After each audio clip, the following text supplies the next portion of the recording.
Seja muito bem-vindo, seja muito bem-vinda. Eu sou a Lara Sellen, advogada, consultora sobre gestão legal, planejamento estratégico e sociedade de advogados há 25 anos.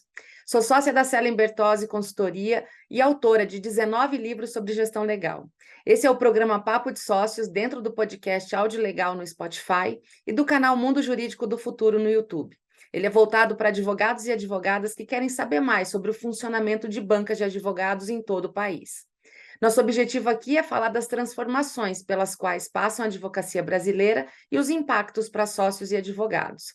Aproveita para seguir o nosso canal do YouTube e acionar o sininho para ser avisado sempre que um novo vídeo for ao ar.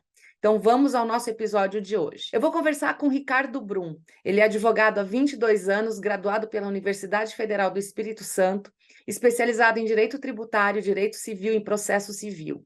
Ele é mestre em Direito Empresarial Societário pela Faculdade de Direito Milton Campos e foi professor de Direito Societário na Faculdade de Direito de Vitória de 2003 a 2015. Ele foi presidente da Comissão da Sociedade de Advogados e secretário-geral da Ordem dos Advogados do Brasil, seccional do Espírito Santo. E ele é especializado em mediação pela Harvard Law School.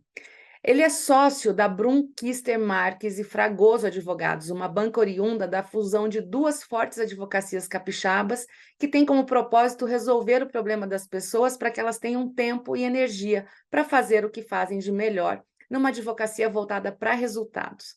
Eu já quero agradecer a presença dele aqui no nosso podcast, estou ansiosa para saber a visão que ele tem sobre a advocacia, a Brum Kister Marques e Fragoso e o futuro da sociedade de advogados. Ricardo, seja muito bem-vindo para o Papo de Sócios. Quero te agradecer por estar aí dedicando esse tempo aqui para a gente bater esse papo, né? Falar de tantas coisas que são importantes para a advocacia. Você que é um mergulhado na advocacia, desde OAB, escritório, vida, vem de uma família jurídica, né? E, enfim, palavra com você, só para você dar as boas-vindas e a gente começar nossa troca. Obrigado, Lara. Eu fico honrado pelo convite, tá? Você e o Rodrigo, enfim, a Selen Bertozzi que participou de toda a minha história, né? Que vira e mexe, está aí com a gente ajudando a construir isso. É uma honra, é uma alegria poder estar aqui e ter sido escolhido no meio de tanta gente que você conhece, ter sido convidado aí para trocar essa experiência. Então, eu fico muito feliz. Obrigado Fruto de de verdade. admiração, pode ter certeza disso. E aquela história, né? O objetivo aqui do Papo de Sócios é conversar com pessoas que já rodaram um certo tempo de vida, que já estão na carreira há muito tempo. Você está aí mais de 20 anos atuando como advogado. E quem olha o Ricardo, assim, conhece hoje, fala assim: nossa, foi fácil chegar aqui, foi tranquilo, né? Suave. E a gente sabe que não, né? Você foi um dia estagiário, né? Isso começou lá atrás. Então, assim, para a gente iniciar, e eu te conheço, sei da tua história, conheço tua família, e é muito legal a gente ter essa memória, né, tão fresca nessa nossa jornada juntos aqui, mas eu queria que você contasse coisas desse início. Como é que foi? Foi fácil escolher a advocacia? Teve dúvida? Como é que foi esse começo? Meu pai, a família jurídica é meu pai, né? Meu pai era advogado. Meu pai é da época que, doutor Geraldo, é da época que você sabia um pouco de tudo, né?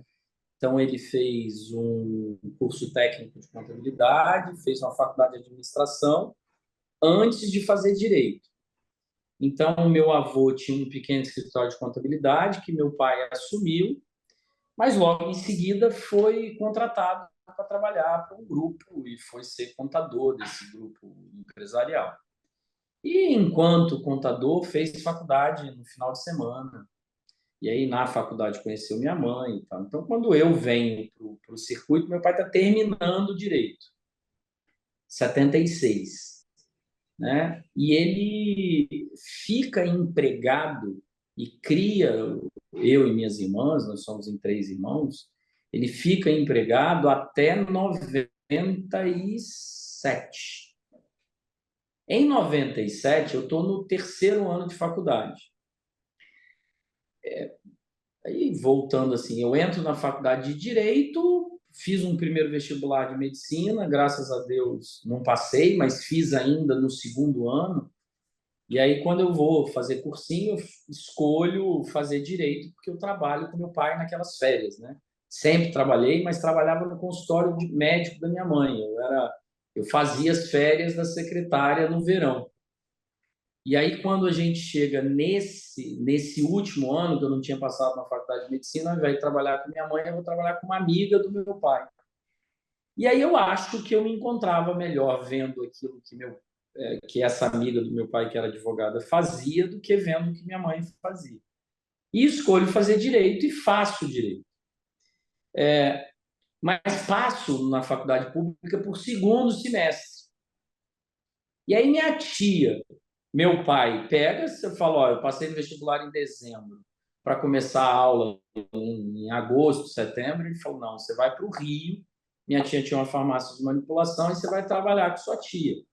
E aí eu fui ser estoquista, fazer fórmula, vender nas farmácias.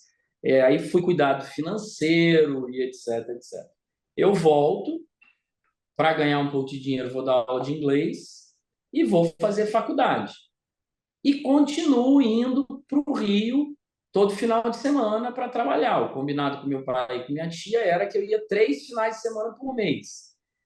E hoje a gente pega avião daqui e dali. Naquela época eu saía do ônibus para o Rio às 3 horas da tarde, chegava lá às 11 horas da noite, descansava, trabalhava sábado o dia inteiro, domingo o dia inteiro e voltava no ônibus de domingo à noite.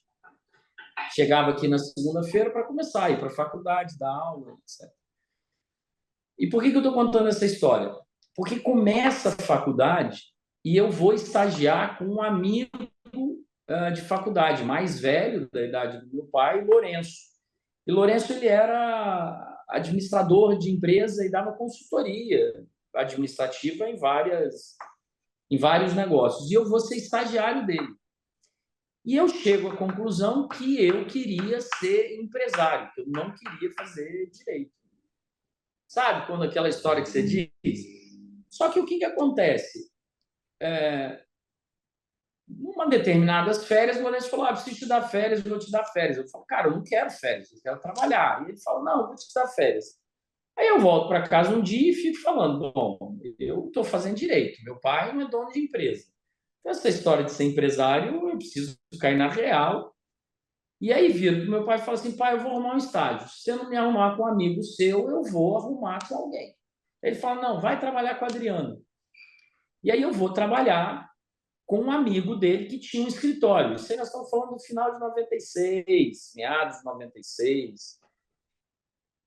E eu trabalho com o Adriano até abril de 97, quando a empresa que o papai trabalhava decide mexer na sede e levar a sede para Belém.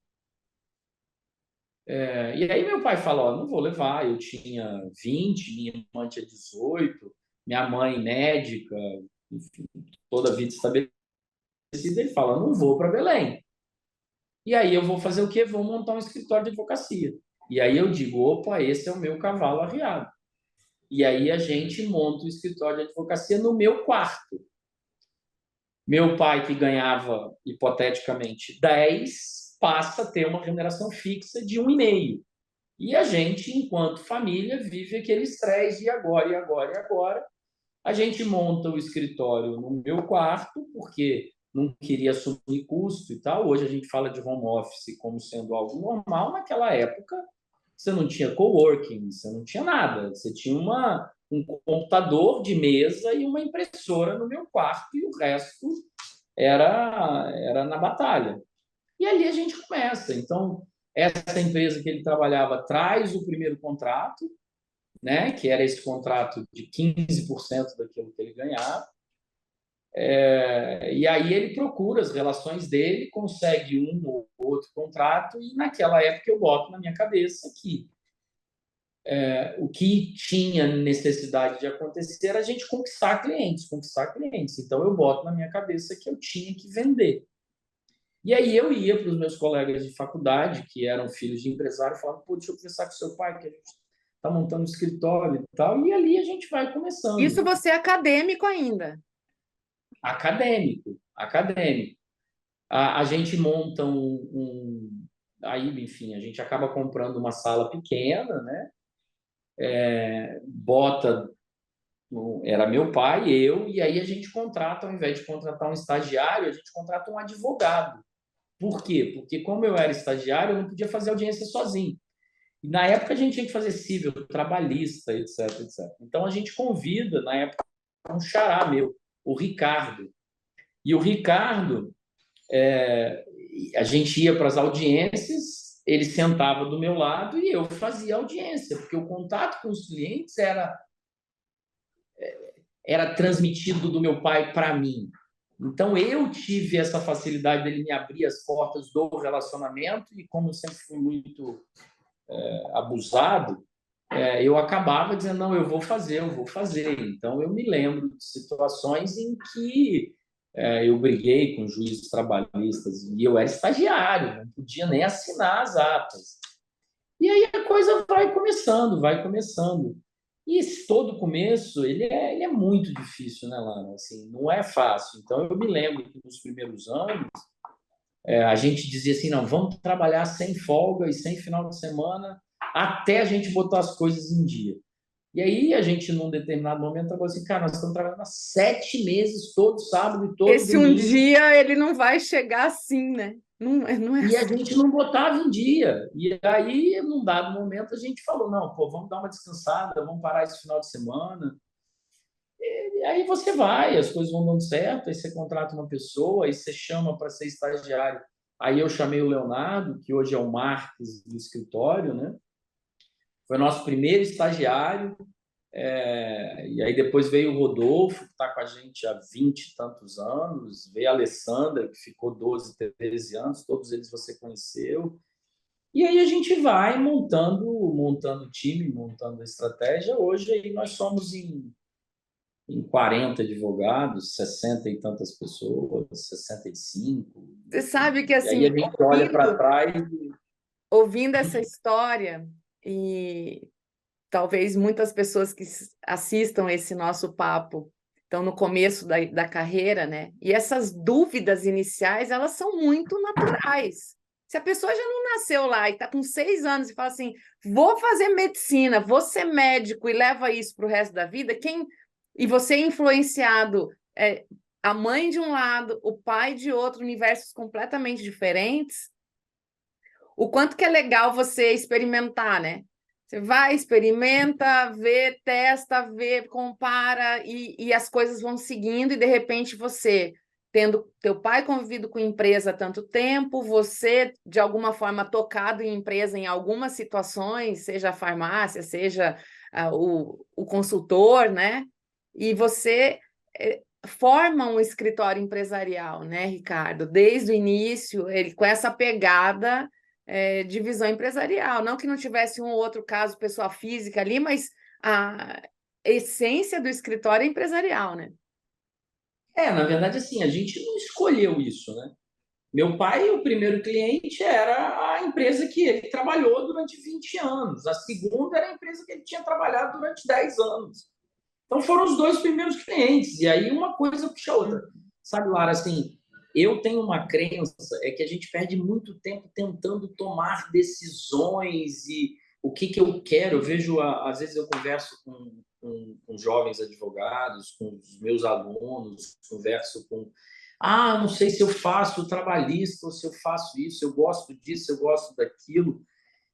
E eu tenho uma crença que assim a vida vai escolhendo para gente, a vida vai te colocando e você vai fazendo bem, ela vai te abrindo portas e você se dedica, ela abre portas e você se dedica de novo, ela abre portas.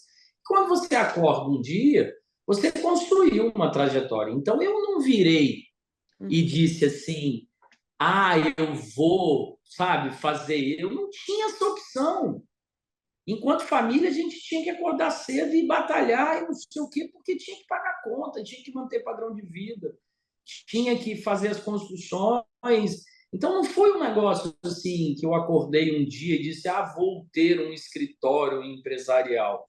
Eu, na verdade, botei na cabeça que eu tinha uma oportunidade e que eu precisava trabalhar em cima dela. E aí foi acorda cedo, vai dormir tarde, trabalha, prioriza, paga o preço que tem que se pagar, porque eu me lembro que a minha namorada da época dizia assim, pô, eu preciso ficar com você. Eu falei, olha, você tem que arrumar outro namorado, porque eu preciso trabalhar, eu preciso construir. Eu estou na fase de plantar, então se você não quiser plantar junto comigo, não dá, porque eu não posso abrir mão disso agora. Então você vai pagar preço, você vai pagar alguns preços. Eu tenho uma história que é, que me ilustra muito o que eu quero dizer.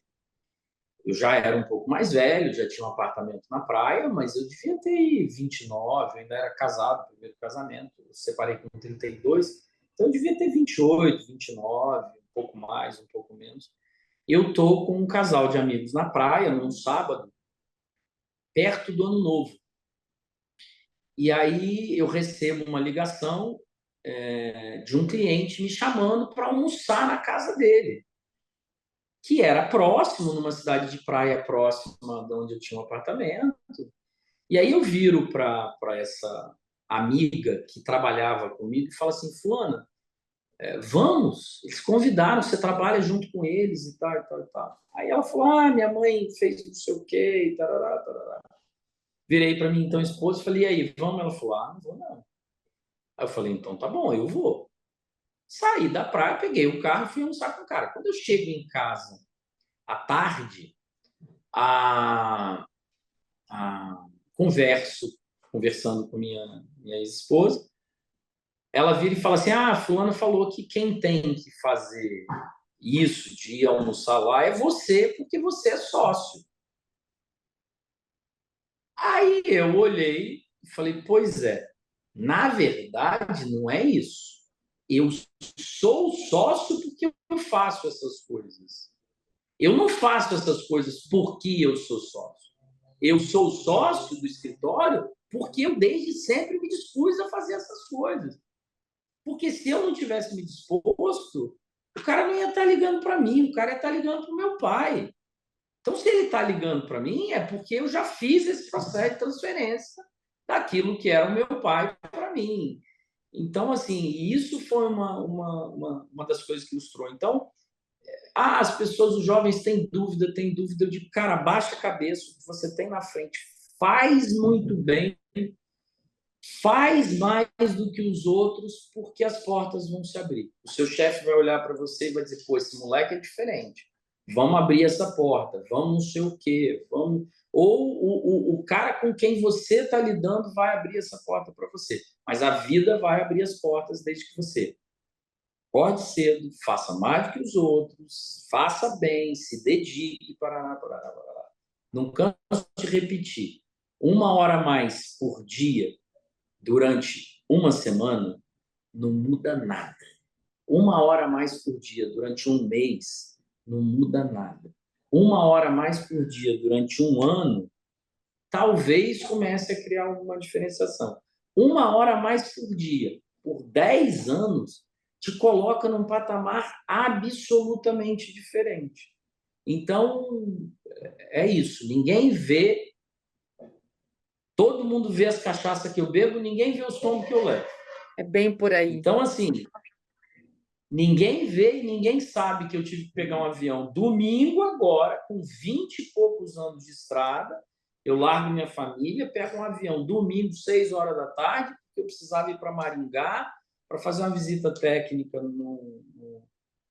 numa determinada empresa ontem o dia inteiro, para pegar o voo 9 horas da noite, para chegar aqui 1 hora da manhã, para 9 horas da manhã fazer outra reunião, e assim segue a vida. Então, todo mundo vê as cachaças que eu bebo e ninguém vê os tombos que eu levo. Essa é mais bem por aí. verdade.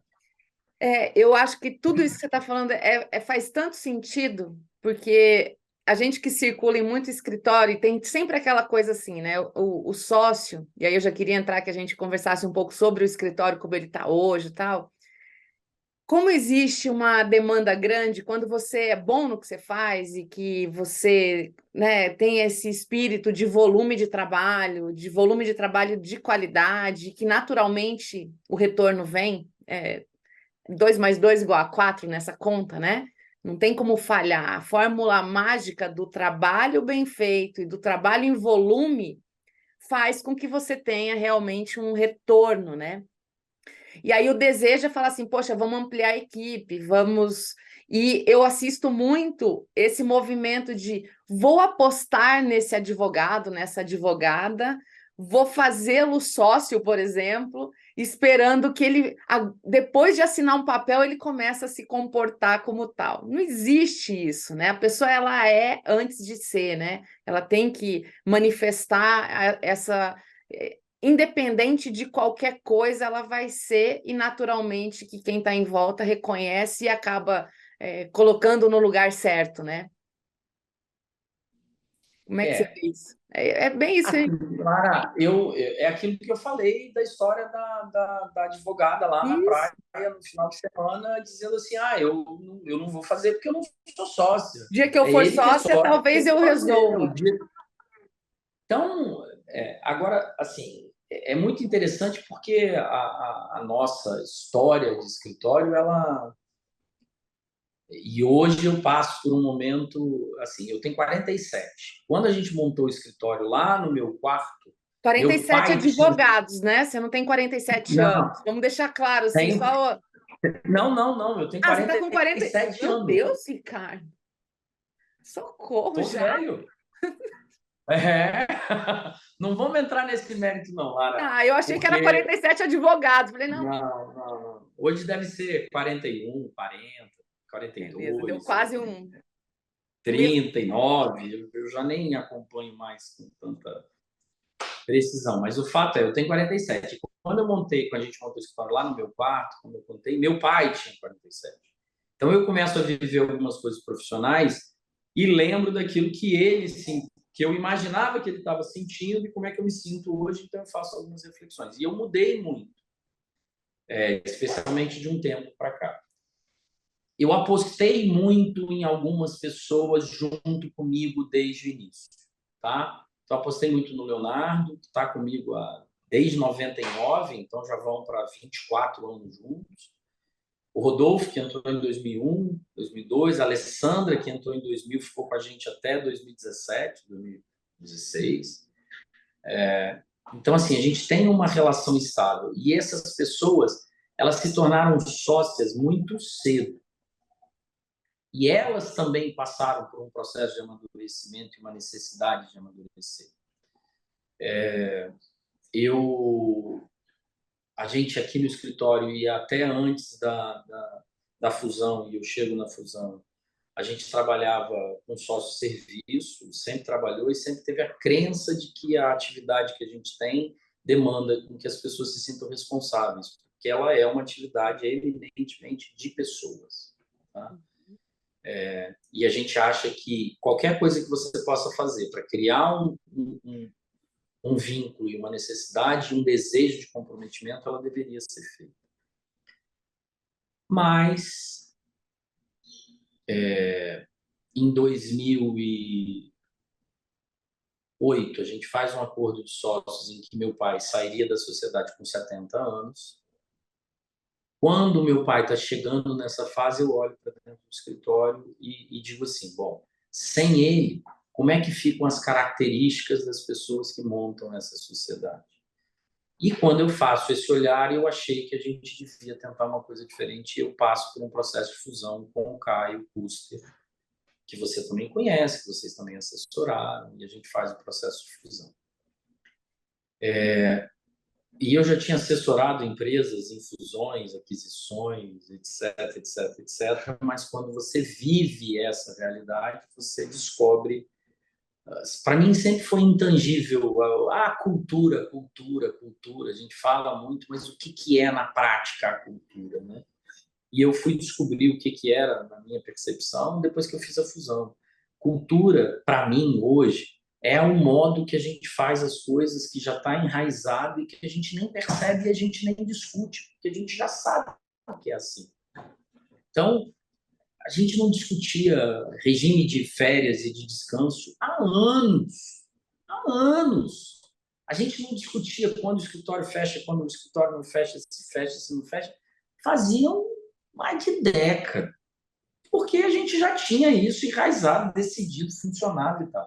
A gente faz a fusão com o Caio, a gente passa a ter que rediscutir tudo, inclusive qual é o tratamento, o regime, como é que a gente faz com os sócios, com os advogados, com não sei o quê, com não sei o quê. Com não sei o quê. E aí, dentro de um âmbito em que a gente tinha 18, 19 advogados, a gente já tinha chegado a 30 advogados e a gente voltou a 17, 16. Eu acho que quando a gente faz a fusão, a gente tinha 17 advogados, ele tinha 8, 9 advogados, então a gente faz a fusão e a gente dá um salto de cara para 30 advogados, 28 advogados e botar todo mundo dentro do mesmo olhar, da mesma cultura. E uma das discussões que a gente tem e continua tendo é quem são meus sócios? Qual é o papel dos meus sócios? O que eu quero dos meus sócios? O que fazem os meus sócios? E essa é uma ongoing reflexão de momento, né? O fato é, a gente continua fazendo essa reflexão, discutindo. E hoje eu tenho muito claro o seguinte: eu quero sócios do meu lado que tenham a capacidade de fazer chover, em outras palavras. Quem eu quero olhar para o lado e ter do meu lado e dizer assim, não, esse é o cara. É o cara que na hora que eu não estiver dando conta e que eu não estiver resolvendo, eu sei que ele vai me cobrir e vai resolver. Em todos os aspectos. Eu quebrei a perna, tinha uma reunião no cliente, alguém tem que ir lá fazer essa reunião e tem que chegar com tamanho, com responsabilidade, com postura, com atitude e tal. Cara, meus prospects, as prospecções que eu estava fazendo não rodaram e tal, a gente precisa fazer a meta, precisa bater a meta não sei o que. Quem é o cara que vai dizer, não, eu vou botar debaixo do braço e eu vou te cobrir? Se eu não fiz dinheiro esse ano, esse mês e tal, quem é o cara que vai fazer no meu lugar? Então, esse é o cara que eu vou olhar do lado e vou dizer assim, não, esse é o sócio de capital que eu quero do meu lado. Esse é o cara que eu digo assim, não, ele vem fazer. Obviamente que você vai crescendo no escritório, você eventualmente vai pegando características diferentes. Você tem, no nosso caso aqui, por exemplo, o Rodolfo, que é o super técnico, é o cara que entende de, é o gênio que entende de tudo. Você tem o Leonardo, que é o super especialista em tributário, que escreve que não sei o quê. Você tem pessoas que estão mais, o Fabrício hoje que faz mais um papel de gestão aqui dentro, você vai meio que compondo. Mas, de uma certa maneira, você tem que ter os caras que dizem assim, olha, eu vou, isso aqui é a minha vida, é isso que eu vou fazer acontecer, é isso daqui que eu vivo. Então, especialmente nos escritórios menores, quando eu penso assim, o cara vai ser sócio, ele vai fazer chover. Ele está ali por escolha, ele não está ali porque precisa. Porque se ele resolver dar na telha, o que mantém a unidade? Eu sempre brinco dizendo assim, gente, são 30 dias de férias. Mas eu já estou adiantando, eu sou abusado. Se eu tirar 40 dias, eu não quero ninguém reclamando. E aí, por que os caras aceitam? Por que eventualmente a gente aceita? Porque se eu estou aqui por escolha, eles também estão aqui por escolha. Porque no dia que eu der na patavina dele, que eles não fizeram, falar, meu irmão, não preciso de você, não. Esse é o sócio que eu quero. É o cara que está aqui porque ele quer estar aqui. E não porque ele dependa de mim. É porque a gente se completa, é porque a gente é melhor junto, é porque a gente está melhor junto. Esse é o sócio que eu quero ter. Né? Se o sócio está aqui, depende de mim, ele vai ser um minoritário, ele vai assumir um outro papel, a gente vai ter um combinado em que ele tem aquela necessidade e tal, e isso está tudo certo, porque a gente precisa de pessoas que se complementem. Mas, de uma maneira geral, vai ser sócio quem escolhe estar ali, não quem precisa estar ali ou porque está ali porque é bom. Né? O sócio completo é aquele que eu escolho. Eu poderia estar aqui, eu poderia ter meu escritório, eu poderia pegar e ir para um outro escritório que ele ia me querer, mas eu quero e acho que estar aqui é uma boa. Até porque num ambiente assim, e eu acredito, trabalhando nisso há muito tempo, que a advocacia como um todo ela foi amadurecendo sobre o que é a tal da sociedade, porque antes era meramente, em muitos escritórios, precisa de alguém para assinar aqui, para a gente virar uma PJ, para poder emitir uma nota e tal, e o cara lá com 1%, a sociedade era para dividir resultado, e não para dividir responsabilidade do negócio, né? E esse papel político ele é muito importante, porque as decisões que se toma numa posição de sócio, de dono, né, de sócio de capital, ela reflete em todo mundo. Então, quando você, com a tua visão de negócio, fala, olha, está na hora da gente fazer uma fusão, isso é uma decisão de sócio de capital, porque você está num movimento que não é um movimento fácil, a gente sabe que o movimento da fusão não é fácil, é você, como você bem falou, né? Você trazer regras invisíveis que já existem aí há muitos e muitos anos, tanto para um escritório quanto para outro, e você compatibilizar isso, e você fala assim, tá, eu tenho algumas regras aqui que eu nunca nem parei para pensar, imagina, já está aí, tá, todo mundo já sabe, e o outro também, e a gente vai ter que entrar num acordo aqui, porque pode ser que aqui faça mais sentido, e o ato de ceder é um processo importante na fusão, né? Mas o sócio de capital é aquele que vai assumir todos esses riscos de um movimento estratégico e que tem que ter muita responsabilidade nisso, e não é qualquer pessoa que vai ter essa condição. Eu concordo com você que o advogado que faz chover, né? Ele é ultra importante porque a gente está falando de primeira coisa, não adianta nada ter cérebros ali maravilhosos, incríveis, se você não tiver o cliente, não tiver o cliente te pagando o honorário que vale aquele serviço. Então, mas eu fiz um doutorado, tá, mas se isso não converter, teu doutorado ele não vai ter uma utilidade prática. Então, precisa do cliente, precisa do fato concreto, precisa de alguém acreditando que você é a pessoa que vai resolver o problema dela, né? Então, ter esse discernimento faz a gente tomar melhores decisões nessas escolhas de, pera lá, quem é o sócio? De que sócio a gente está falando? Que grau de importância ele vai ter dentro da estrutura, em termos de tomada de decisões, porque também não adianta eu que não tenho risco nenhum para correr, nem em nível pessoal, às vezes, né? Que eu sou sócio de 0,5%, coisa assim. Então, o risco que você tem, você está colocando em jogo muito pouco da tua vida, né? E o sócio que está, o sócio de capital, ele coloca tudo em risco.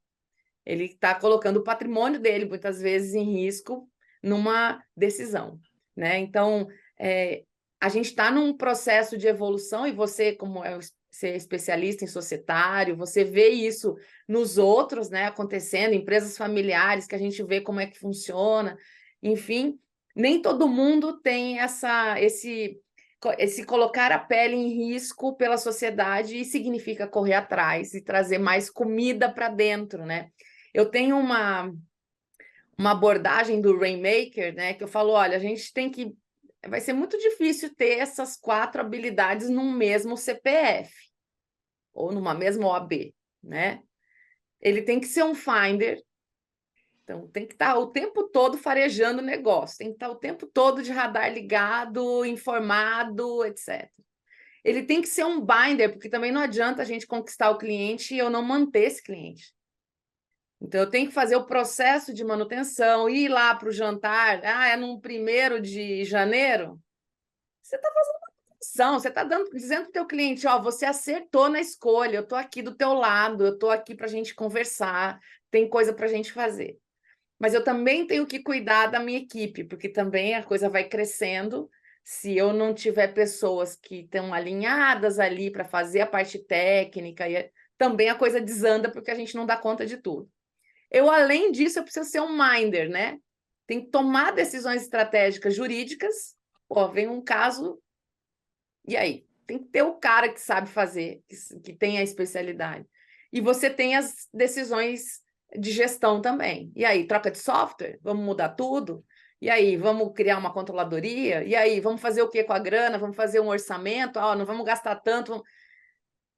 E você tem que ter quem faça o trabalho técnico muito bem feito, né? Então, quando você tem essas 4 habilidades numa única pessoa, esse é o cara que faz chover e realmente ele manda muito É. bem e ele tem essa autonomia, né?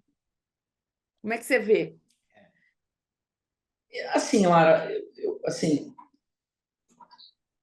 eu, de uma certa forma, tenho tentado desmistificar a necessidade do cara ser sócio de capital. Uhum, O que eu quero dizer com isso? Assim, eu tenho sócios de serviço que estão conosco há 10 anos, que são essenciais, são fundamentais para o desenvolvimento do nosso negócio. São pessoas que eu não gostaria de abrir mão em hipótese nenhuma, que só vão deixar de trabalhar comigo, conosco, se eles tomarem uma decisão ou se o mundo se transformar, porque eles são essenciais. E é isso que compõe um grande,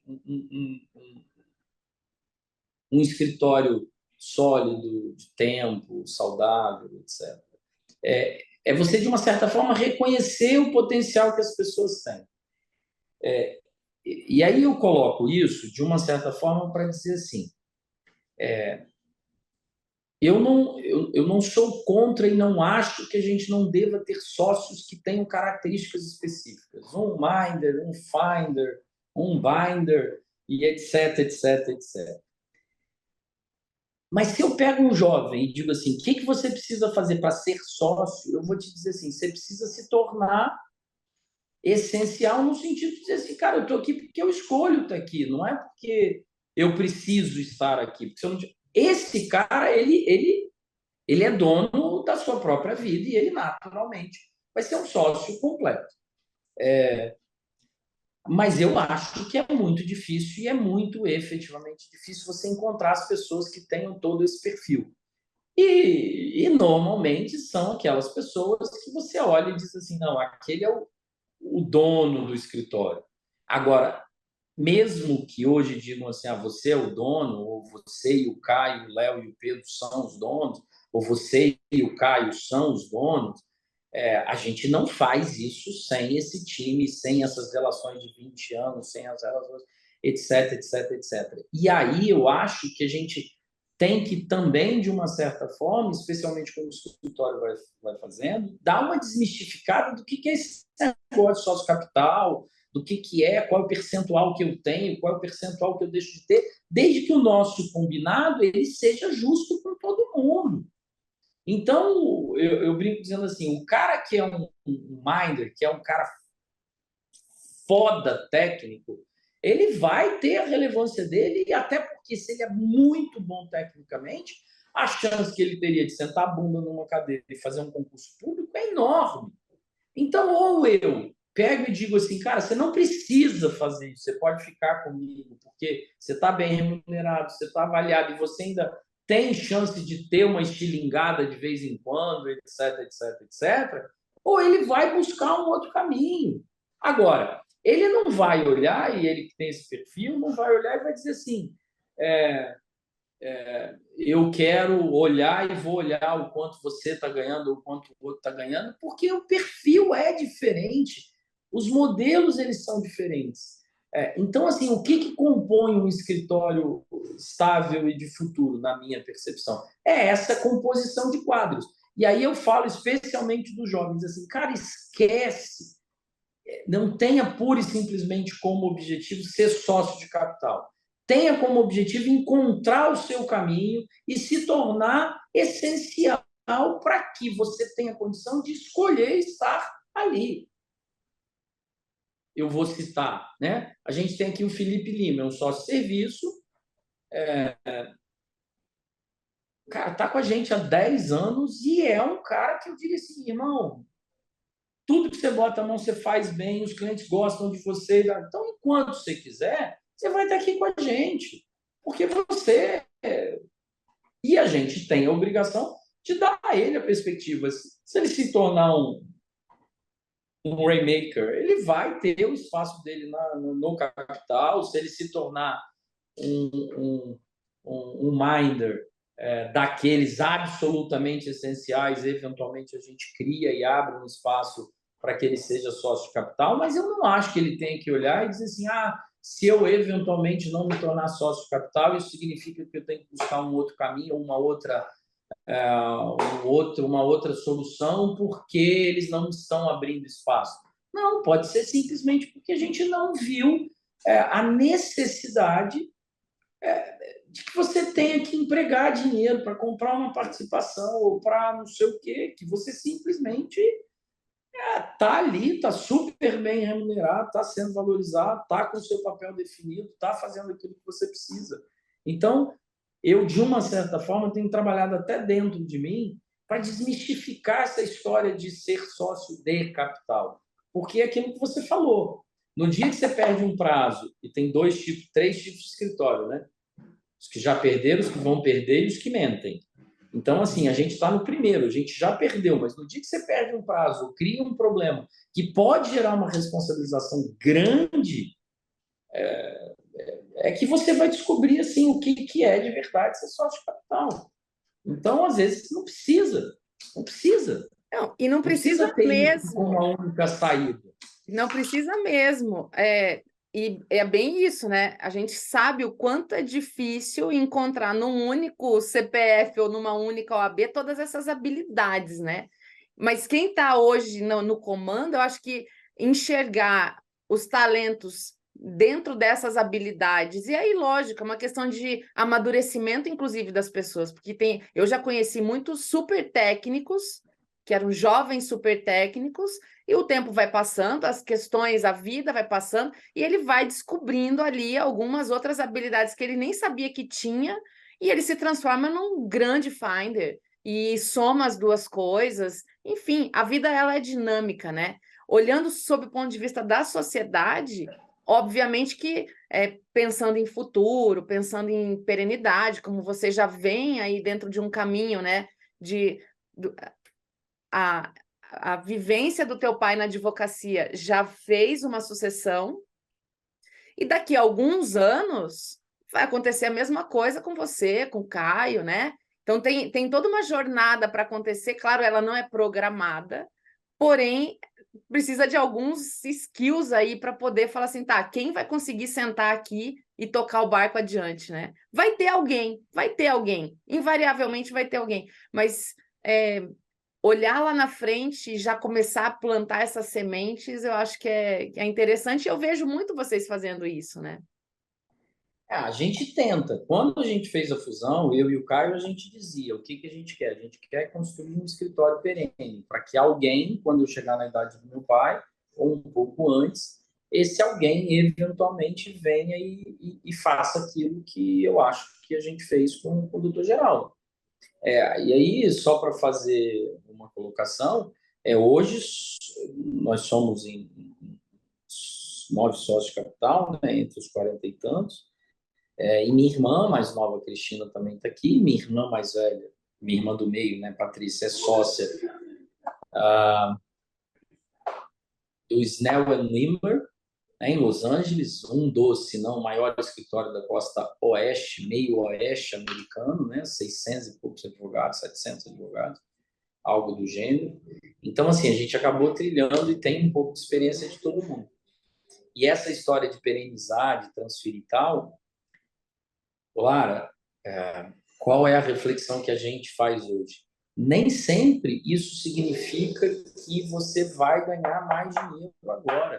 Porque o tamanho do investimento, o tamanho do desafio que é montar uma estrutura que transcenda a pessoa é algo de se refletir, de se pensar. Quantas e quantas às vezes a gente não pega se pensando assim, cara, vamos parar com essa história de perenizar, vamos diminuir essa estrutura, vamos trabalhar naquilo que dá dinheiro, vamos tubar de ganhar dinheiro e fazer.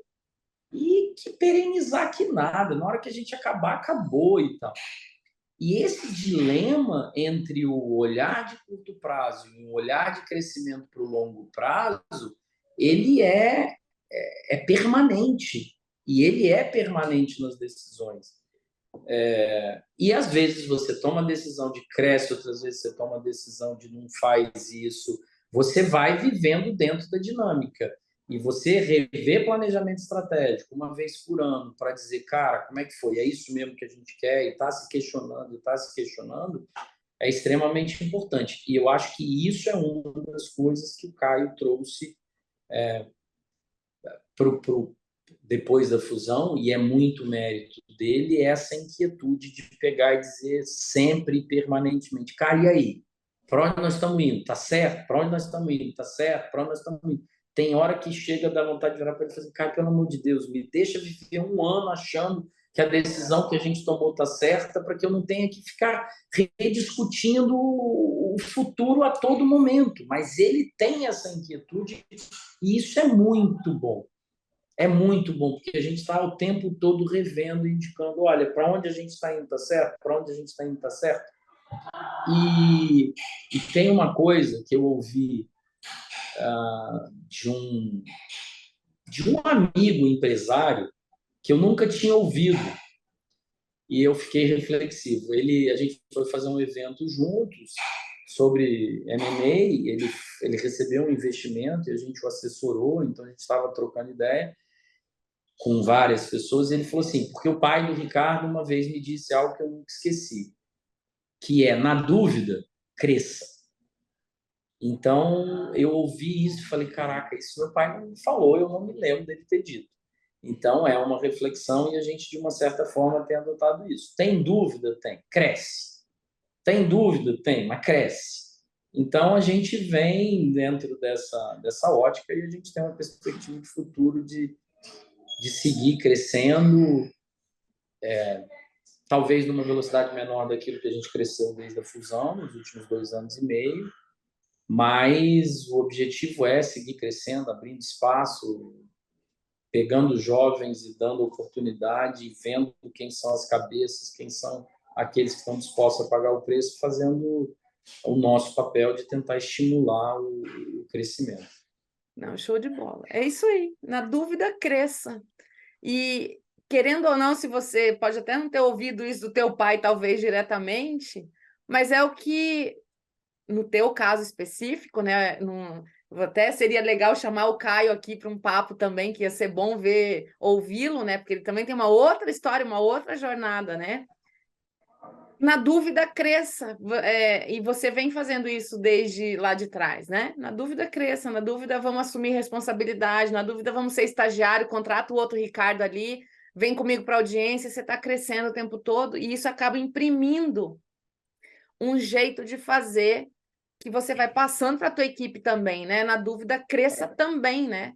É, é uma tônica aí. Clara, tem uma coisa que eu queria ressaltar nesse ponto que eu pensei, a gente viveu isso junto, que é assim, quando a gente faz a fusão, a gente vai rever a trilha de carreira.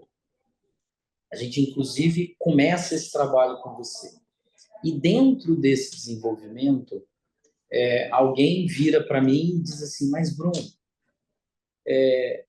será que você sabe aquilo que os jovens querem? E aí a gente falou, é uma boa, porque 20 anos depois eu não sei se o olhar que eu tenho é o mesmo olhar. E aí a gente vai fazer a pesquisa, você deve lembrar um pouco do trabalho, a gente vai fazer a pesquisa para tentar identificar o que estimulava o jovem. Eu vou botar numa trilha de carreira, por exemplo, o direito de numa sexta-feira à tarde ficar em casa ou não trabalhar, o que eles valorizam.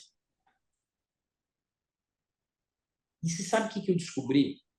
E eu acho que é isso que eu queria colocar, é assim, que quando a gente foi montar a nossa trilha, que ainda não terminou, está em fase de conclusão, e nós já estamos falando de um trabalho de 2 anos, o jovem quer que a gente desenhe um caminho específico onde ele consiga identificar com clareza todas as coisas que eles precisam fazer.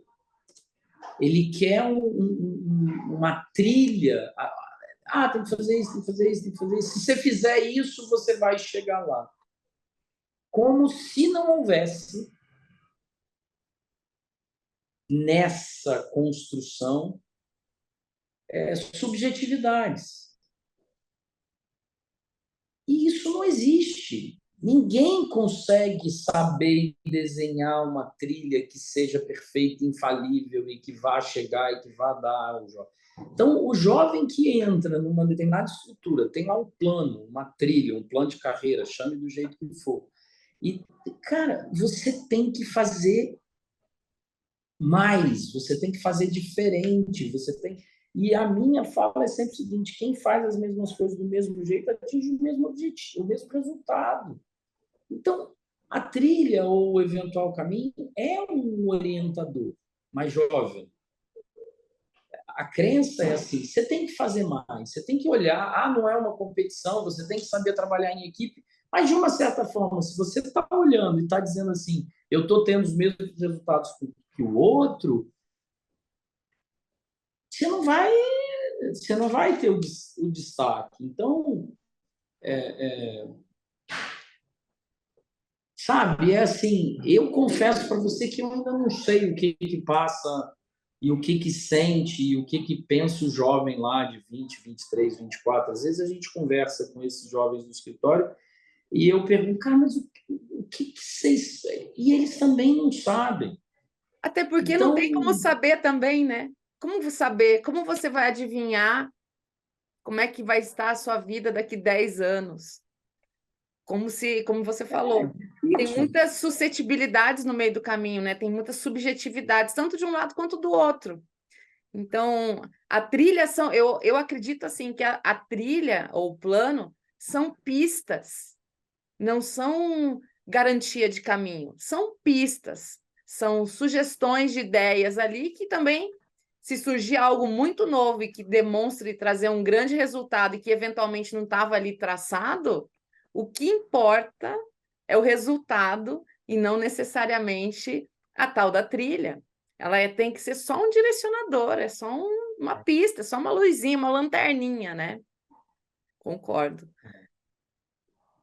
Assim, eu continuo achando que essa construção de sociedade, a construção das pessoas, ela está muito mais nas próprias pessoas do que na gente. Todo mundo que era muito bom e que a gente não conseguiu abrir espaço, hoje está com o escritório próprio ou está com mais alguém, está bem, está feliz, Segue está sendo muito contente bom. Segue sendo muito bom. e, e não ficou com a gente, porque não aconteceu. E é a vida, e é assim que é. É isso aí. Enfim, Hoje, no escritório, você trouxe da tua experiência societária, você trouxe contornos de governança para o escritório, Ricardo? a gente, em 2020, quando fez a fusão, a gente entrou no PAEX, que é o Programa de Excelência da Fundação Dom Cabral. Então, a gente trouxe a metodologia de gestão da Fundação Dom Cabral. A gente está, nesse momento, em fase de construção ou de reconstrução do conselho. A gente está tentando trazer um externo. Tá? A gente tinha um conselho que era um conselho de sócios e a gente acabou descobrindo que ele não fazia papel de conselho, ali se discutiam coisas do dia a dia, coisas operacionais, ele não cuidava da estratégia, ele não cuidava do olhar de longo prazo, ele era um conselho muito operacional, então a Mais gente comitê gestor do que conselho, né? mais comitê gestor do que conselho, então coisas, a pergunta que eu sempre comecei a fazer é, se eu estivesse pagando R$ 1.000 a hora do conselheiro que está aqui, eu discutiria esse assunto com ele? Se eu estivesse pagando R$ 2.000 a hora do conselheiro que está aqui, eu estaria discutindo esse assunto com ele e a gente descobriu que muitas das coisas que eram discutidas ali não eram estratégicas e não precisavam estar naquele foro. Por isso, acabou com esse conselho está recriando. E aí a gente vai trazer um independente, um externo, a gente está avaliando a quem fazer o convite e tal. Uhum. Para além disso, a gente tem duas diretorias estratégicas, uma mais voltada para venda e tal, e outra voltada um pouco mais para gestão. Na mais venda, relacionamento, estou eu, um pouco mais de gestão está o Caio. E a gente pegou o Fabrício, que tem uma formação, e trouxe ele para ser o executivo, tá? E eu descobri O uma coisa Fabrício, nesse Fabrício sócio, sócio. que hoje está como essa função, entre aspas, CEO do escritório, fazendo essa. Isso, isso. É ele que está nessa função executiva, né? É ele que tem os compromissos cotidianos de gestão.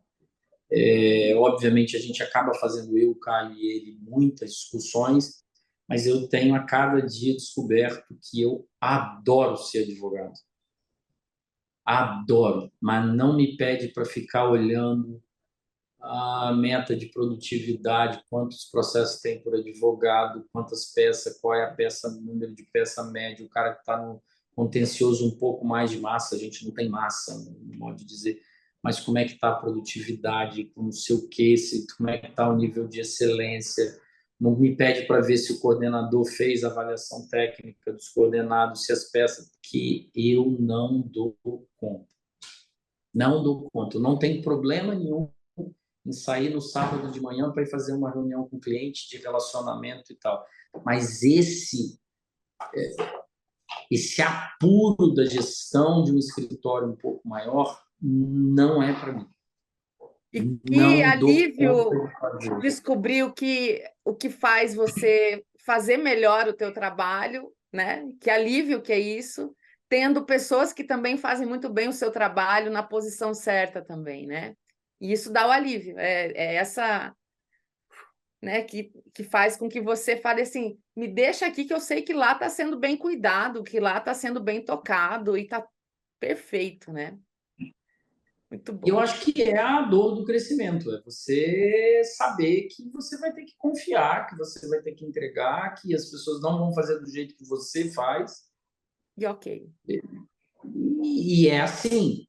Então, eu descobri, depois de 2 anos, no primeiro ano o Caio ficou como CEO, tocava, teve os desgastes, no início do segundo ano tentaram passar para mim, e aí no meio do ano eu já falava, ó, cara, não é minha vibe, eu não quero, não gosto, não tenho tempo, acabo não dando prioridade a isso, porque entre fazer alguma coisa interna e ir lá vender um projeto, eu vou vender, e é isso, E uma das vantagens de você ficar um pouco maior, ou de você se unir a outras pessoas que têm essas habilidades complementares, né? E trazendo outras estruturas, essa é uma das grandes vantagens de uma fusão, porque você não precisa ser camisa 10 em todos os papéis necessários, e que quanto mais você cresce, mais complexo vai ficando, né? Uma coisa é você fazer gestão de um escritório de 5 advogados. A outra é você fazer uma gestão de 30, 40, 50 advogados. Então, muda, né? Então, assim, o bom de ter gente boa escolhida, que foi legal e que a gente teve esse match, né, profissional, é isso, né? Que você vai ter mais opções aí para falar assim, ó, então você cuida disso, você cuida daquilo, o outro cuida daquilo, o outro, fazendo cada um o seu melhor dentro da sua posição. e é isso. E eu descobri que eu não era talhado para ficar olhando relatório, conferindo, checando e tal. Sento uma vez por mês, isso normalmente acontece nas AGMs, né, com o professor da Fundação Dom Cabral. A gente senta uma vez por mês, pega o que é estratégico, vai lá, vê os relatórios, analisa, discute as questões que surgem como prioritárias e tal, e aí a gente vai para os planos de ação, cada um o seu, cada um tocando aquilo que eventualmente, né, precisa tocar, e o dia a dia ele vem consumindo como sempre consumiu, e etc. Não na microgestão, né? Essa que é a Não. diferença. E, e é muito interessante, né, Lara? Porque assim, a gente faz aquilo que a gente faz bem e aquilo que a gente gosta.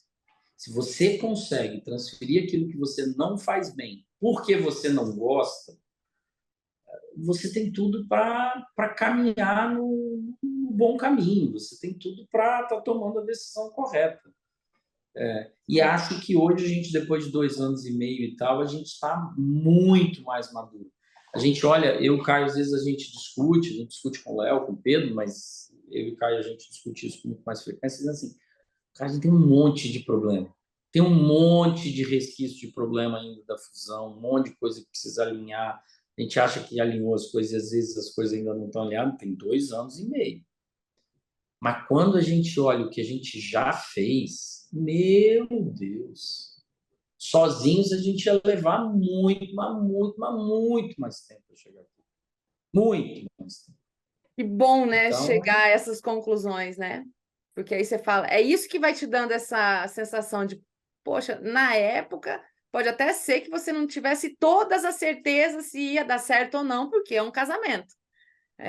E casamentos, né, dependem de N. não, isso não significa assim, isso não significa que daqui a 10 anos a gente vai estar junto. Mas significa o quê? Que bem ou mal, ainda que amanhã o Caio olhe para mim e fala assim, Bruno, você fez alguma coisa, bicho, não te quero mais. A gente já tem um ganho e isso não pode ser negado. Uhum, Porque o que se aprendeu, o que se cresceu, o que se fez ao longo desses 2 anos e meio é um legado que não se apaga. certeza. É um legado que não se apaga.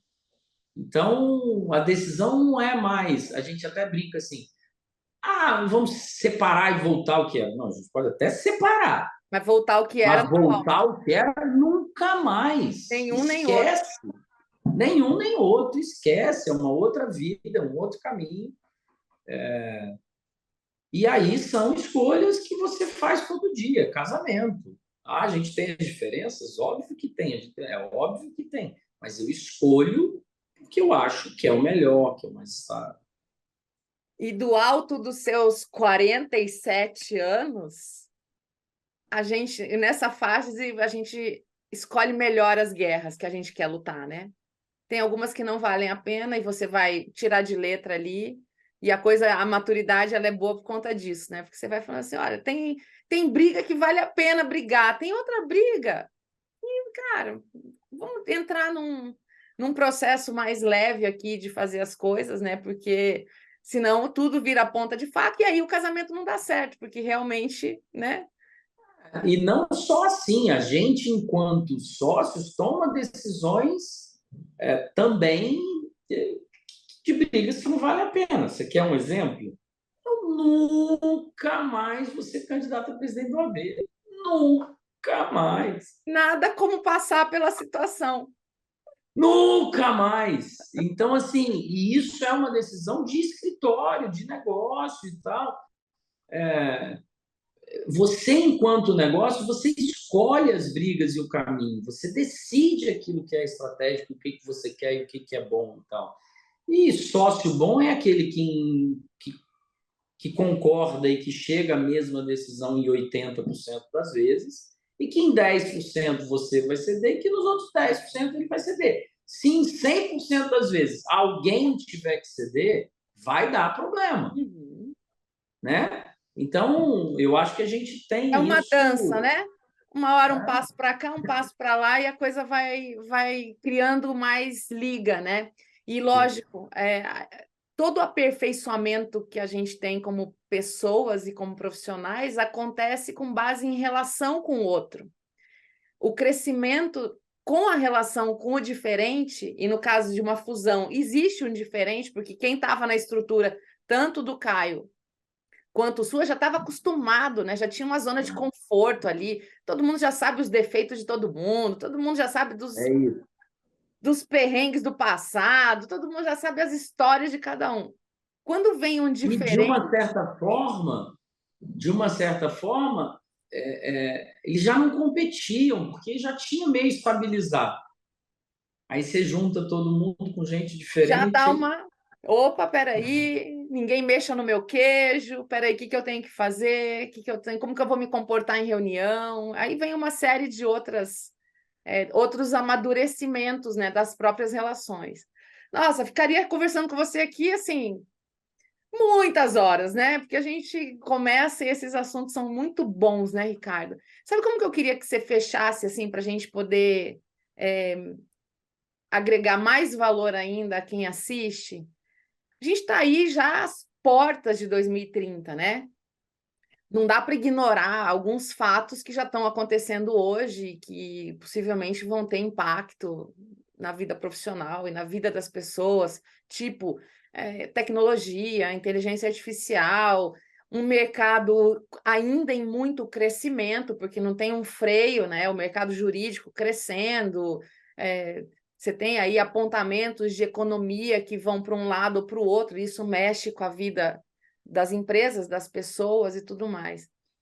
Como é que você vê, convivendo com os seus jovens advogados aí, com os seus advogados não tão jovens também, vai ter mudança de papel na tua visão para chegar ali em 2030 e tá assim, aquele advogado presente no seu tempo, agregando valor a cliente? Tem alguma coisa que você imagina que seja necessário assim, olha, eu já preciso começar a desenvolver alguma coisa hoje. O que seria esse? Lara, a gente, dentro do nosso planejamento, a gente destacou uma pessoa, um advogado, que ele cuida especificamente de inovação. Então, exemplo, tá? Tem lá no planejamento que a gente vai fazer 3 iniciativas por ano de inovação dentro do escritório. Esse é o planejamento estratégico. Aí, quando a gente desce, fala, porque eu vou olhar o que tem de sistema. Eu falei, não. Tem que olhar um sistema e ver se funciona. Aí, outro sistema, chat GPT, né? Cara, não quero teoria. Você vai fazer curso, você vai ver no seu para entender se usa. Se usa, você implanta. Porque o movimento hoje ele é extremamente veloz, é extremamente rápido, é extremamente permanente.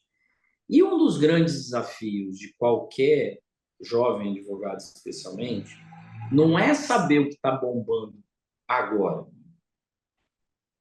É saber o que vai bombar daqui a... Então, eu ouço os caras falando assim, porque eu estou pensando em fazer, exemplo, compliance. Mas por quê? Porque o mercado, aí eu falo, cara, tá, beleza. Você acha que daqui a 10 anos o compliance vai ser a bola da vez? Ele fala, não sei. Eu falei, porque o seu desafio não é olhar e descobrir o que está bombando agora. O seu desafio é descobrir o que vai estar bombando daqui a 10 anos. Agora, na minha realidade, o que eu acho que é difícil de ser substituído? É a capacidade de resolver problemas. É a capacidade de olhar o todo, saindo da questão jurídica para pensar no problema. Quem atua no setor de transporte, especialmente transporte de carga, sabe que há um mês e meio atrás, o STF declarou alguns artigos inconstitucionais da lei dos motoristas. Ontem, eu estava fazendo uma visita técnica numa outra empresa de transporte, junto com um cliente, e não era para discutir qual era a interpretação da lei, qual era não sei o que da lei. Era para ir lá, ir para a operação do cara e dizer como é que ele estava pensando em mudar, o que ele estava pensando em mudar, como é que a operação estava fazendo, como é que a operação deixava de fazer, como é que tratava com o motorista, o que o motorista dele estava conversando, o que o motorista dele estava pensando, o que o motorista dele estava fazendo. Era conversar para dizer qual era o impacto financeiro, quanto que isso mudava no preço e tal. Então, eu fui junto com um cara de financeiro, que monta preço, junto com um cara de operações, junto com a advogada interna. Nós somos em 4 para fazer essa visita técnica e fazer uma discussão para tentar entender o problema e a necessidade de resolução do todo. E isso eu acho que é difícil de ser substituído. É você ter a capacidade de entender que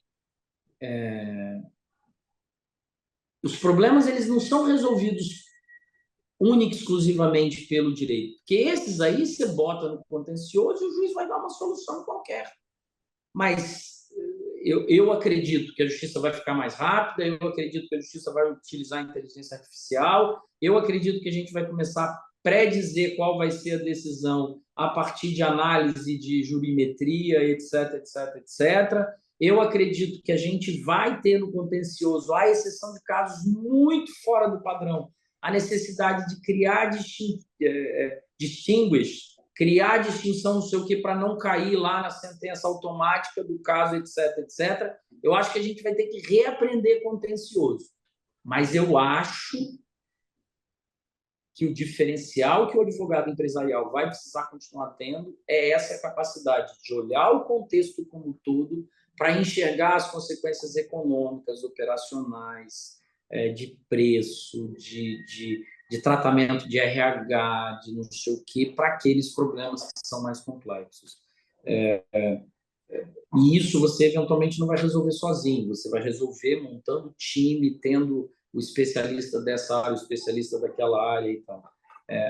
Mas esse é o... E aí eu sempre fico, e as minhas reflexões são sempre assim, essa é o meu olhar, a minha visão a partir daquilo que eu faço, né? E que eu enxergo hoje. Então, assim, Ricardo, você vai aprender a jurimetria para conseguir dosar e saber se vai ganhar ou se vai perder e tal? Não, eu não vou fazer isso. Alguém vai fazer, né? O jovem, ele pode eventualmente se especializar nisso e tentar fazer isso? Pode, é um caminho.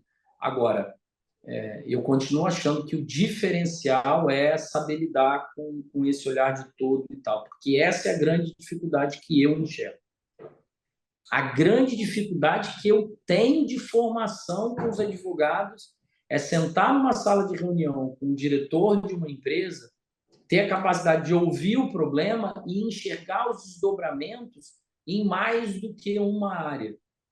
É enxergar que aquilo ali vai desdobrar em preço e saber se aquilo é possível ou se não é possível, é enxergar se aquele problema é um problema daquele caso, ou se tem todos os outros reflexos em cima de outras pessoas, de outros casos que tem ali. Essa é a grande dificuldade. O meu grande temor é entrar com um advogado numa reunião com uma alta direção e o advogado querer discutir o processo. Porque eu tenho certeza que, salvo raríssimas exceções, o diretor está pouco se lixando para aquele processo. O diretor, na verdade, vai estar, a alta direção vai estar ali para analisar reflexos de. Se é 500 mil, 300 mil, 1 milhão, 2 milhões, 3 milhões, 4 milhões, ele precifica e tal. Se é isso e tem outros desdobramentos, ele vai querer entender o caso para conseguir enxergar quais são os outros desdobramentos. E isso é que é difícil ensinar, na minha percepção. É difícil você pegar um jovem advogado, colocar ele na sala e ter a confiança que ele vai, eventualmente, atingir o nível de percepção que a alta direção está tendo ali para acompanhar aquele negócio. Até porque, às vezes, é difícil, para mim, que estou nesse troço há 20 e tantos anos, que fiz contabilidade, que fui aprender balanço, que fui não sei o quê e tal, porque, às vezes, eu não tenho conhecimento da operação para enxergar todas as consequências. Então, esse é um processo, de novo, em curso, inclusive para mim. Chega numa usina nova, a gente atua muito para usina de álcool. Aí você chega numa usina nova, tem particularidade no seu que para você bem atender, se você vai fazer essa construção de solução, você vai precisar entrar no detalhe. Eu vou fazer M&A de qualquer um, você vai precisar disso. Em suma, o advogado precisa ser mais curioso além do direito, né? E tá sempre nessa busca, porque quando a gente fala de empresas e soluções, você tem tantas variáveis que a pessoa precisa, poxa, se ela atender 10 segmentos de empresa diferente, ela já começou 2 passos ou 3 passos para trás, porque não tem como você conhecer 10 tipos de negócios diferentes.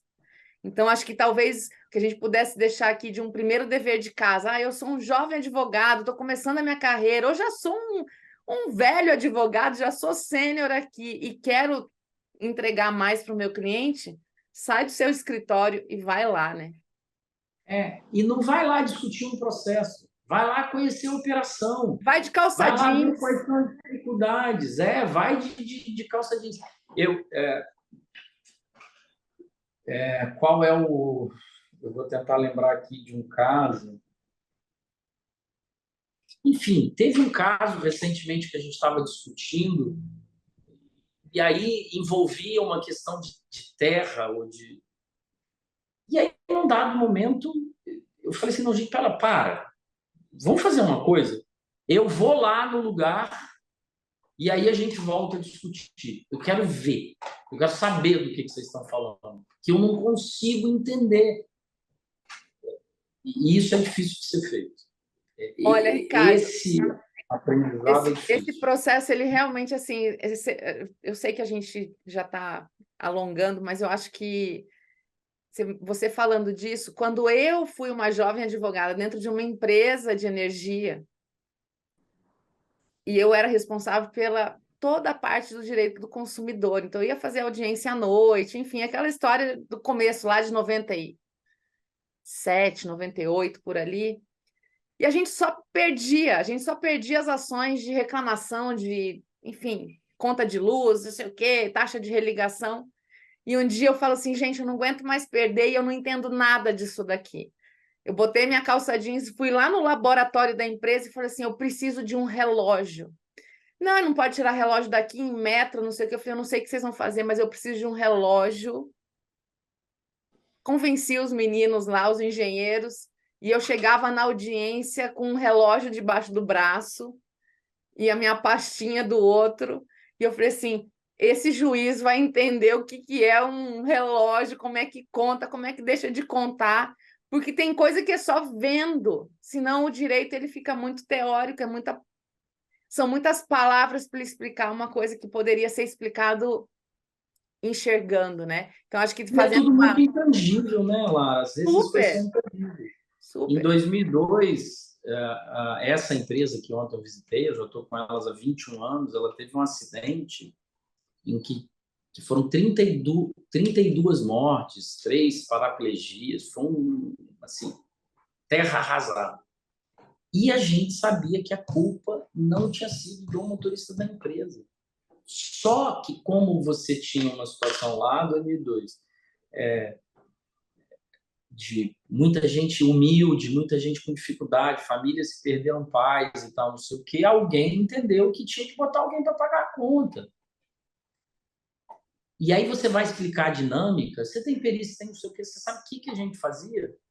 A gente levava uma miniatura de uma carreta e a miniatura de um Gol e a miniatura de um micro-ônibus. E aí eu dizia assim, excelência, olha só o que acontece. Se a dinâmica do acidente fosse essa que estava narrada, tá vendo aqui, eu empurro a carreta vai tombar desse lado. Não teria pegado o micro-ônibus. O único jeito de ter pego o micro-ônibus é que o acidente tenha acontecido desse jeito. Tá vendo? Olha aqui, ó, mexe, tenta aí, a articulação é a mesma. E é isso que você está dizendo. A gente precisa sair da caixinha comum. Criatividade, né? Eu acho que é isso. Você fala assim, tá todo mundo leva papel para audiência, vamos levar outra coisa, vamos fazer uma outra forma de expor. E aí entra legal design, entra outras hoje formas para permitir traduzir isso tudo, né? Essa subjetividade, essa intangibilidade em algo mais visível, porque é isso que vai ajudar a resolver problemas, porque o objetivo final é esse, né?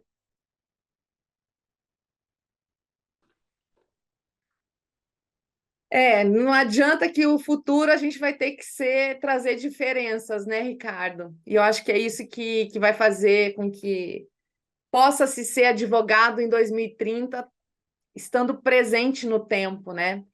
Me fala assim, um conselho que você dá para quem está começando, para quem já está na ativa, além de todos os que você já deu, tem alguma coisa que faltou? Difícil. Eu acho que eu repito sempre as coisas que me marcaram muito, né? Sucesso é 90% transpiração, 10% inspiração. 1 hora a mais por dia não faz diferença, a não ser que seja 1 hora a mais por dia durante 10 anos, 12 anos, 15 anos. Eu acredito muito no trabalho. Uma vez disseram aqui no escritório que a alta direção tinha uma... A crítica que foi feita foi... Enfim, eu não vou lembrar exatamente dos termos, mas era como se a gente valorizasse o esforço exagerado, o trabalho exagerado. Como se a gente desse valor ao cara que trabalha no final de semana, no sábado, no domingo, e etc, etc, etc. E aí fizeram essa crítica e eu fui fazer a reflexão. E aí, numa determinada fala, é assim, gente, olha só, cada um tem que ser fiel àquilo que ele acredita. Então, eu queria que vocês ouvissem. Eu não acho que a gente tenha que montar a estrutura de trabalho para que o cara tenha que trabalhar sábado, domingo, até 10 horas, 11 horas da noite, todo dia e tal. Eu acho que a gente não dimensiona a equipe para que isso aconteça. Bom, mas eu não acho que vocês vão fazer o que é necessário de 8 a 6, de 9 a 6. Eu não acredito nisso. Para vocês, não é por mim, não é pelo escritório, não é pelo... Eu não acredito. A minha crença, os meus valores indicam que a gente só consegue atingir o sucesso transpirando, transpirando, transpirando, se dedicando, estando disposto a pagar o preço. Isso é... Eu não vou lembrar da crítica e do termo, mas foi uma crítica bem construída. Isso é amor à exaustão, sei lá o que, etc. Workaholic. Workaholic. Chame do jeito que vocês quiserem. Assuma a crítica, mas essa é a minha crença. A minha crença é: quem faz as mesmas coisas do mesmo jeito atinge o mesmo objetivo. Então, se você quer um objetivo diferente, você precisa se dedicar mais, você precisa estar disposto a pagar o preço. Poder sem limites. Você tem que estar disposto a pagar o preço. Quem não tiver disposto a pagar o preço não chega onde ele eventualmente almejou chegar. Pode acontecer, dar uma sorte, ser absolutamente um gênio, pode, mas não é a história. Eu adoro ler biografia, né? Então, você lê, eu estou aqui olhando para o quadro de livros aqui, tem a biografia do Wozniak, tem a biografia do Antônio Emílio de Moraes, tem a biografia do Steve Jobs, todo mundo. No início eu trabalhei, o Steve lá na garagem com Gates, etc, etc. O Jobs, daquele jeito que já foi retratado num monte de livro. Enfim, é a minha crença. Então, o meu conselho e a minha realidade, a minha visão e o meu olhar, sendo assim absolutamente transparente com qualquer jovem que seja, esteja disposto a pagar o preço. Viva, aproveite, viva a vida. Work hard, play hard, mas saiba que ela vai te custar, ela vai te cobrar, ela vai te exigir. E é você que vai definir o tamanho da sua ambição e do seu desejo. Show de bola. E é aquela história, né? Você quer resultado com mais velocidade, você tem que botar mais o pé no acelerador, não tem como, né? Você quer ir mais lento? A gente só não foge de uma coisa nessa vida, das consequências das decisões que a gente toma. Então, você pode decidir tudo. Eu tenho assim, eu concordo plenamente com você. Para mim, resultado é fruto de trabalho em volume. Trabalho não é o excesso, mas é em volume. E eu tenho que saber que eu posso decidir qualquer coisa até não trabalhar. Eu só não posso brigar com a consequência da minha decisão. Mais ou menos isso. Eu olho para você, não sei se você tem a oportunidade de contar a sua história, mas, pô, viveu em avião, viajou para lá, viajou para cá, ficou em hotel bom, ficou em hotel ruim, foi para escritório bom, foi para escritório ruim, uma semana. Não invejo, sabe? Não invejo a vida que você viveu. Aí você chegou onde você chegou. Mas, pô, se alguém virar e falar assim, a Lara teve uma vida mansa, Sorte. filho. Para com isso, conhecer a rotina dela. Você liga para ela, tá em Teresina, e depois tá onde? Tá em Sinop, depois tá onde? Tá em. Para com isso. Agora, você sabe Hoje, com uma esse, coisa?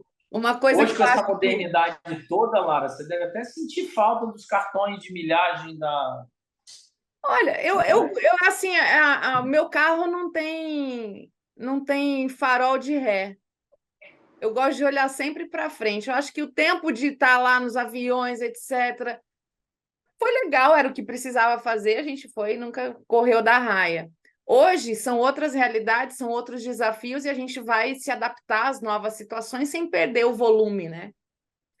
Mas uma coisa assim, uma coisa que faz toda a diferença, e eu acredito que para você também, porque o volume, ele não pode ser pesado. Você tem que estar feliz ali trabalhando e falando assim, eu quero isso, eu estou fazendo isso porque eu sei que isso vai me levar em outro lugar, vai me levar para outro lugar, né? O Nietzsche tem uma frase que eu sempre repito, Ricardo, que é: quem tem por que viver suporta qualquer como. Então, quando o teu porquê, pô, eu quero ter resultado, eu quero ter sucesso, eu quero ser alguém reconhecido, enfim, cada um entenda o seu porquê, né? Você suporta qualquer como, mas não suportar no sentido de estou carregando uma carga pesada. Não. Ai, que Eu brinco. difícil, que sofrimento. Não! Pô, vamos lá, tem mais um avião para entrar, tem outro negócio para fazer, cara, é outro escritório para descobrir. Que legal, isso é energizante, né? Eu falo para minhas filhas o seguinte: por que papai trabalha? Primeiro, porque papai gosta do que ele faz. Segundo, porque papai é bom no que ele faz. E como ele gosta e faz bem, as pessoas pagam ele para ele fazer o que ele faz. Essa é a primeira coisa que eu sempre falo em relação a isso. A segunda coisa é a seguinte: eu me lembro a primeira vez que eu recebi um honorário, que o escritório recebeu um honorário, que eu falei assim, nossa, né? Que de encher os olhos. Eu estava num shopping e me deram a notícia de que uma determinada ação tinha sido julgada, tinha transitado em julgado e tal. E aí era só emitir a nota e receber o dinheiro. Eu me lembro de ter dado um berro super no meio do Discreto, shopping, aí, discreto. ah! Mas me lembro também que 5 minutos depois, não mais do que isso, eu já estava pensando em projeto, no que eu ia fazer, como é que ia fazer, o que ia fazer, o que não ia fazer, e etc, etc, etc. Então, eu tenho certeza que para você, como para mim, vale muito mais o caminhar do que a chegada. Eu já subi o Kilimanjaro, já fiz trekking de altitude no Peru, no céu. E todo mundo me pergunta assim, mas Ricardo, você vai lá, quanto tempo você ficou no topo do Kilimanjaro? Ah, uns 5 minutos. Tudo aquilo para 5 minutos. Mas assim, É no o tudo final eu aquilo que levei é o 5, legal. 6 dias desconectado, sem internet, sem, sabe? Isso é o que importa. Então, o que importa é esse caminhar. E eu acho que é o que você está dizendo, e é um pouco do. Encontrem algo que você se sinta bem fazendo, porque isso é meio clichê também, né, Lara? É clichê, mas Ah, assim, é clichê, mas assim, eu só posso falar da minha experiência, assim como você só pode falar da sua. O clichê é se a gente tentar botar a nossa experiência como carimbo em tudo. Eu não vou fazer isso, né? Mas a minha experiência diz que eu fazer as coisas feliz, o trabalho vai ser o mesmo e a sensação de leveza vai ser diferente. Se eu olhar para isso falando assim, meu Deus, eu devia estar numa praia, nossa, como eu trabalho. Sabe, o cérebro da gente é a mágica do negócio. é, Então, se o meu é cérebro isso fala aí. coisas legais para mim, fala assim, poxa, vai lá, você está sendo útil, você está colocando em prática um conhecimento que você tem. Poxa, que bom você poder ser alguma coisa, fazer alguma coisa com dons que a gente recebeu de graça, né, Ricardo? Porque é de graça. A inteligência, a capacidade de pensamento, né, a força de trabalho, a saúde. A gente não tem muito, se cuida, mas assim, podia ter sido diferente, né? Poderia ter sido É diferente. isso. Então, No assim, final, é é isso mesmo. uma manifestação. Trabalhar feliz em volume é uma manifestação de agradecimento a tudo que a gente tem de graça. Então, ficar em casa no sofá achando que 6 da tarde já é hora de tá fazendo um relax, é você botar fora coisa boa, né? Mas tudo bem, eu respeito. Se Não, quem também. gosta está feliz e tal, e não sei o quê, e aceita as consequências É disso, isso. É tá isso. tudo certo. Tá tudo certo. Para mim, a visão é outra, mas tá tudo certo, tá tudo certo. Querido, olha, assim, obrigada mais uma vez, que papo bom. A gente podia ficar aqui mais algumas horas filosofando sobre todos esses assuntos, né? É sempre muito bom conversar com você. Eu quero te dizer, assim, publicamente aqui, que eu tenho muito orgulho de ter assistido várias etapas da tua carreira, vários momentos do crescimento do escritório, e é muito bacana a gente enxergar alguém crescendo, evoluindo, né? Fluindo e transformando a vida própria das pessoas que estão em volta, como você faz, e agora com o Caio e toda a turma, né? Juntos no escritório. Então, eu quero te dizer isso publicamente. Minha admiração, meu grande abraço para o teu pai, porque é uma pessoa também admirável, uma pessoa super querida, e mais sucesso para vocês, né? Que é só isso, né? Na dúvida, cresça. Eu vou usar isso como uma Tem frase. 20, tem 21 anos que eu trouxe o Rodrigo a primeira vez à Vitória. Final de 2002. Então, no final de 2023, faz 21 anos. Tem 21 anos que, entre mortos e feridos, entre idas e vindas, Salvaram todos. a gente acaba se encontrando, Lara. Então, é a gente que tem que agradecer. Transmita aí o nosso abraço ao Rodrigo, ao seu time. A gente tem muito ainda para fazer em conjunto. Com certeza, garoto. Ó, um beijo, essa casa é sua. Vamos dar mais um tempo do nosso papo, a gente volta para falar de outros assuntos e você trazer mais coisas que estão acontecendo no escritório, tá? Muito obrigada mais uma vez e até uma próxima. Eu que agradeço. Beijão. Um beijo. Uma conversa muito boa.